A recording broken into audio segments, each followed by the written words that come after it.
ಮಗಳನ್ನೇ ಮದುವೆ ಮಾಡ್ಕೊಂಡಿದ್ದು. ಒಂದು 15 ವರ್ಷ ಆಗಿತ್ತು ಮದುವೆ ಆಗಿ. ಮದುವೆ ಆಗಿ 15 ವರ್ಷ ಆಗಿತ್ತು. ಅವನು ಪೂರೈತಿಗೆ 15 ವರ್ಷದಿಂದನೂ ಮದುವೆ ಆಯ್ತು. ಅವನು ಪೂರೈತಿಗೆ ಮಾಡ್ಕೊ ಬಂತಿದ್ದ. ಅವ್ನ ವ್ಯವಸಾಯದ್ದು ಏನೂ ಇಲ್ಲ. ವ್ಯವಸಾಯದ್ದು ಏನಿಲ್ಲ. ಗುರುವಾರ ದಿನ ಬೆಳಗ್ಗೆ ಹೋಗಿ ಪೂಜೆ ಮುಗಿಸ್ಕೊಂಡು ಶುಕ್ರವಾರ ಮಧ್ಯಾಹ್ನ ಬಂದ. ಮೈಸೂರಿಗೆ ಹೋಗಿದ್ರು ಗೃಹ ಪ್ರವೇಶಕ್ಕೆ. ಗುರುವಾರ ಬೆಳಗ್ಗೆ ಹೋಗಿ ಶುಕ್ರವಾರ ಮಧ್ಯಾಹ್ನ ಬಂದ. ಶುಕ್ರವಾರ ಮಧ್ಯಾಹ್ನ ಬಂದು ಮನೆಯಲ್ಲಿ ಮಲಗಿದ್ದು ಸ್ನಾನ ಮಾಡ್ಕೊಂಡು ಅವತ್ತು ಚೌತಿ, ಶುಕ್ರವಾರ ಚೌತಿ. ಅಲ್ಲಿ ನಾನು ಶೆಟ್ಟಹಳ್ಳಿಗೆ ಹೋಗಿ ಚೌತಿ ಮುಗಿಸ್ಕೊ ಬರ್ತೀನಿ ಅಂದ್ಬಿಟ್ಟು 4:15 ಓದದ್ದು. ದೇವಸ್ಥಾನ ಗಣಪತಿ ದೇವಸ್ಥಾನ ಇದೆ ಅಲ್ಲಿ. ಮಾಮೂಲಿ ತಿಂಗಳು ಇವನೇ ಮಾಡ್ತಿದ್ದದ್ದು. 4:15 ಹೋಗಿ ಮುಗಿಸ್ಕೊ ಬಂದರು. 4:15 ಮುಗಿಸ್ಕೊ ಬಂದ್ಮೇಲೆ ನಮ್ಮ ತಂಗಿ ಮಗನೂ ಈಗ ಹೊಸ್ದಾಗಿ ಮದುವೆ ಆಗಿತ್ತು. ನಮ್ಮ ತಂಗಿ ಮಗನ್ನ ಊಟಕ್ಕೆ ಕರೆದಿದ್ವಿ. ಊಟಕ್ಕೆ ಕರೆದಿರ್ಬೇಕಾದ್ರೆ 8:39 ಫೋನ್ ಮಾಡೋದು. ಎಲ್ಲಿ ಬರ್ತಾಯಿದ್ದೀರಿ ಅಂತಂದ್ರೆ ಚಿನ್ನಾಕ್ನಳ್ಳಿ ಹತ್ರ ಬರ್ತಾಯಿದ್ದೀನಿ ಅಂತಂದು. ಇಲ್ಲಿ ಯಾರೋ ಇನ್ಫಾರ್ಮೇಷನ್ ಕೊಟ್ಕೊಂಡು ಚಿನ್ನಾಕ್ನಳ್ಳಿ ಹತ್ರ ಬರ್ತಾವ್ರೆ ಅಂತ ಇನ್ಫಾರ್ಮೇಷನ್ ಕೊಟ್ಟವ್ರೆ ಅವ್ರಿಗೆ. ಇಲ್ಲೇ ಇನ್ಫಾರ್ಮೇಷನ್ ಕೊಟ್ಟಿರ್ಬೇಕಾದ್ರೆ ನಾವು 9:15 ಆಯಿತು ನೋಡೋದು. ಚಿನ್ನಾಕ್ 9:15 ಆದರೂ ಬರಲಿಲ್ವಲ್ಲ ಅಂದ್ಬಿಟ್ಟು ನೋಡಿದ್ವಿ. 9:15 ನೋಡಿದ್ಮೇಲೆ ಫೋನ್ ಸ್ವಿಚ್ ಆಫ್ ಆಗಿತ್ತು.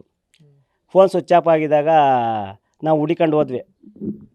ಇಲ್ಲೆಲ್ಲ ನೋಡಿದ್ವಿ, ಹುಡಿಕೊಂಡು ಹೋಗಿ ಆಮೇಲೆ ಅಲ್ಲಿಗೆ ಹೋದ್ವಿ ಶೆಟ್ಟಹಳ್ಳಿಗೆ ಹೋಗಿ ಫಸ್ಟು ನಮ್ಮ ತಂಗಿ ಮನೆಗೆ ಹೋದ್ವಿ. ಅಲ್ಲೇ ಶೆಟ್ಟಹಳ್ಳಿಲಿ ಏನೋ ಬಂದಿದ್ದಾರ ಅಂತ. ಅವರು ಒಂದಿಲ್ಲ ಅಂತಂದರು. ಆಮೇಲೆ ತಿರ್ಗಿ ದೇವಸ್ಥಾನಕ್ಕೆ ಹೋದ್ವಿ. ದೇವಸ್ಥಾನದಲ್ಲಿ ಅಂದರು 8:15ಗೆ ಪೂಜೆ ಮುಗಿಸ್ಕೊ ಹೋದ್ರು ಅಂತ ಅಲ್ಲಿ ಇನ್ಫಾರ್ಮೇಷನ್ ಕೊಟ್ಟರು. ಆಮೇಲೆ ನಾವು ಬಂದು ಪೆಟ್ರೋಲ್ ಬಂಕ್ ಹತ್ರ ಕೇಳಿದೋ. ಇಲ್ಲ ಇಲ್ಲಿ ಬಂದಿಲ್ಲ, ನೆನ್ನೆ ಬಂದಿದ್ರು, ಇವತ್ತು ಬಂದಿಲ್ಲ ಅಂತಂದು. ಸರಿ ಅಂದ್ಬಿಟ್ಟು ನಾವು ನಮ್ಮ ತಂಗಿ ಮಗನೂ ನಾವು ಅದೇ ಮಾರ್ಗವಾಗಿ ಮೇನ್ ರೋಡಲ್ಲಿ ಬಂದು ಕಾಲುವೆ ಹತ್ರ ಬಂದು, ಕಾಲುವೆಯಿಂದ ತಡಿ ಇಲ್ಲಿ ದೇವಸ್ಥಾನಕ್ಕೆ ನಾವು ಹೋಗಿದ್ದಾರೆ ಅಂದ್ಬಿಟ್ಟು ಈ ಕಡೆಯಿಂದ ಹೋಗ್ಬೇಕಾರೆ ಆ ಬಟ್ಲ ಹತ್ರ ಸ್ವಲ್ಪ ಗಾಡಿ ಎಕ್ಸ್ಲೇಟರ್ ರೈಸ್ ಮಾಡಿದಾಗ ಚಪ್ಪಲಿ ಕಂಡು, ಮಗ ಇದೇ ಚಪ್ಪಲಿ ಇಲ್ಲಿ ಅನ್ನೋಂಗವೆ ತಾಡಿ ನೋಡುವ ಅಂದ್ಬಿಟ್ಟು ಗಾಡಿ ನಿಲ್ಲಿಸ್ಬಿಟ್ಟು ಇದು ಮಾಡಿದ್ರು. ಆಗ ಗಾಡಿ ನಿಲ್ಲಿಸ್ಬಿಟ್ಟು ಇದು ಮಾಡಿದಾಗ ಅವನು ಮುಂದೆ ಮೊಬೈಲ್ ಬ್ಯಾಟ್ರಿ ಬಿಟ್ಕೊಂಡು ಮುಂದಕ್ಕೆ ಬಂದಾಗ ಗಾಡಿ ಕಾಲುವೆ ಒಳಗೆ ಬಿದ್ದಿತ್ತು. ಕಾಲುವೆ ಒಳಗೆ ಬಿದ್ದಿದ್ದಾಗ ನಾನು ಅಂದ್ಕೊಂಡೆ, ಅವ್ನು ಕಾಲುವೆ ಒಳಗೆ ನೋಡಿದಾಗ ಕೂಗ್ದ ಮಾವ ಅಂತ. ಅಲ್ಲಿ ಆಮೇಲೆ ಮೊಬೈಲ್ ಸಿಕ್ತು ಅಲ್ಲೇ.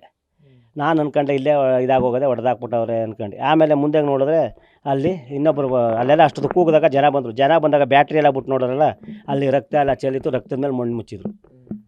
ಮಣ್ಣು ಮುಚ್ಚಿ ಅದನ್ನ ಮತ್ತು ಒಂದು ರುದ್ರಾಕ್ಷಿ ಮಣಿ, ಒಂದು ಸ್ಫಟಿಕ ಮಣಿ, ಮತ್ತು ಅಲ್ಲಿ ಅವನು ವಾಚು, ಚಿಲ್ಲರೆ ಹಣ ಎಲ್ಲ ಅಲ್ಲೇ ಬಿದ್ದಿತ್ತು. ಏರಿ ಮೇಲೆ ಬಿದ್ದಿತ್ತು. ಬಟ್ಟೆ ಮಾತ್ರ ಇರಲಿಲ್ಲ. ಸ್ಕೂಟ್ರ್ ಕೀ ಎಲ್ಲ ಅಲ್ಲೇ ಬಿದ್ದಿತ್ತು. ಸ್ಕೂಟ್ರ್ ಕೀ ಇಲ್ಲ, ಸಿಕ್ಕಿಲ್ಲ. ವಾಚು ಇತ್ತು ಅಲ್ಲೇ, ಅದು ಬೆಳಗ್ಗೆ ಹೊತ್ತಿಗೆ ವಾಚ್ ಇಲ್ಲ. ಆದಮೇಲೆ ನಾವು ನಮ್ಮ ಇದು ಮಾಡ್ಕೊಂಡು ನೋಡಿದ್ರೆ ಎಲ್ಲೂ ಇದಿಲ್ಲ.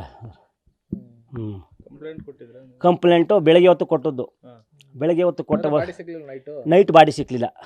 ನಾವು ಡಾಕ್ ಫೋರ್ಸ್ ಎಲ್ಲ ಕರೆಸಿ ಮತ್ತು ಅಲ್ಲಿಂದ ಮಿನಿಸ್ಟ್ರಿಂದ ಫೋನ್ ಮಾಡಿಸಿ ಎಲ್ಲ ವ್ಯಾನು ಎಲ್ಲ ಬಂದಿತ್ತು. ಇಲ್ಲೇ ನೈಟೆಲ್ಲ ಇದ್ಮೇಲೆ ನಾವು ಬೆಳಗ್ಗೆ 6 ಗಂಟೆಗೆ ನೋಡುವ ಅಂದ್ಬಿಟ್ಟು ನನ್ನ ಮಗ ಮತ್ತು ನಮ್ಮ ತಂಗಿ ಮಗ ಇಬ್ಬರು ಯಲ್ಲಾಪಟ್ಟಣ ಅಂತ ಐತೆ ಅಲ್ಲಿ ಹೋಗ್ಬಿಟ್ಟು ಅಲ್ಲಿ ಹುಡುಕ್ಬೇಕಾದ್ರೆ ಅವರ ಜಮೀನವರು ನೀರು ಮಾಡೋಕ್ಕೆ ಬಂದವ್ರೆ. ನೀರು ಕಮ್ಮಿ ಬತ್ತಿತ್ತಲ್ಲ, ಅವರು ಹೋಗಿ ನೋಡವ್ರೆ. ಆ ತೂಬಳಿಕೆ ತಲೆ ಸಿಗಾಕ್ಬಿಟ್ಟು. ಆಗ ಇದೇನಪ್ಪ ಅಂದರೆ ಇಲ್ಲೇ ಬಾಡಿ ಯಾವುದೋ ಸಿಗಾಕೊಂಡು ನೋಡಿ ಅನ್ನೋದಕ್ಕೆ ಇದು ನಮ್ಮದೇ ಬಾಡಿ ಅಂತ ಐಡೆಂಟಿಫೈ ಮಾಡಿದ್ರು. ನಮ್ಮ ತಂಗಿ ಮಗನು ನಮ್ಮ ಮಗನೂ. ಆವಾಗ ಬಾಡಿ ಸಿಕ್ತು ಅಷ್ಟೇ ಸರ್.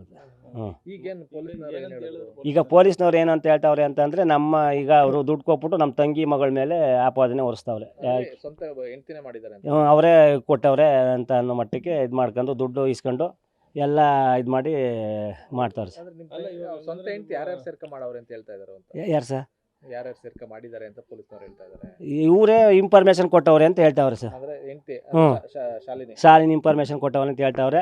ಅಲ್ಲಿ ನೋಡಿದ್ರೆ ಅದರಲ್ಲಿ ಕಾಲ್ ಲಿಸ್ಟ್ ತೆಗೆದ್ರೆ ಏನೂ ಇಲ್ಲ. ಜಡ್ಜ್ ಮುಖಾಂತರ ತೆಗೆದ್ರೆ ಅಲ್ಲೇನೂ ಇಲ್ಲ, ಲಿಸ್ಟ್ ಇಲ್ಲ ಅಂತಂದ್ಬಿಟ್ಟು ಅಷ್ಟು ಹೇಳ್ಬಿಟ್ಟು ಇದು ಮಾಡೋರು ಸರ್.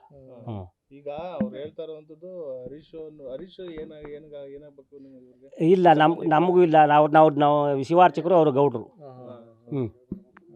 ಪರಿಚಯಸ್ತ್ರ? ನಮ್ಮೂರವರೇ ಸರ್ ಅಷ್ಟೇ. ಇಲ್ಲೇ ಮನೆನಾ ಏನು? ಅಲ್ಲೇ ಸರ್, ಕೆಳಗಡೆ ಸರ್. ಅಲ್ಲ, ಈಗ ಪೊಲೀಸ್ನವ್ರು ಹೇಳ್ತಾ ಇರೋಂಥದ್ದು, ಈಗ ಅವ್ರು ಹೇಳ್ತಾ ಇರೋದು ಇವರು ಕೂಡ ಹರೀಶ್ ಮತ್ತೆ ಮಾಡಿರೋದು ಅಂತ. ಅದು ಗೊತ್ತಿಲ್ಲ ಸರ್. ಅದು ನಮಗಾದ್ರೂ ಗೊತ್ತಿಲ್ಲ. ಅವಳು ಮನೇಲೇ ಇದ್ಲು, ಅದು ಗೊತ್ತಿಲ್ಲ. ಮನೇಲೇ ಇದ್ರ? ಎಷ್ಟು ಜನ ಮಕ್ಕಳಿದ್ರು? ಇಬ್ಬರು ಸರ್. ಒಂದು ಗಂಡು, ಅವಳೇ ಮಗ, ಅವನೇ ಮಗ, ಅವಳೇ ಮಗಳು. ಅವಳು ಮನೇಲೇ ಇದ್ಲು ಸರ್.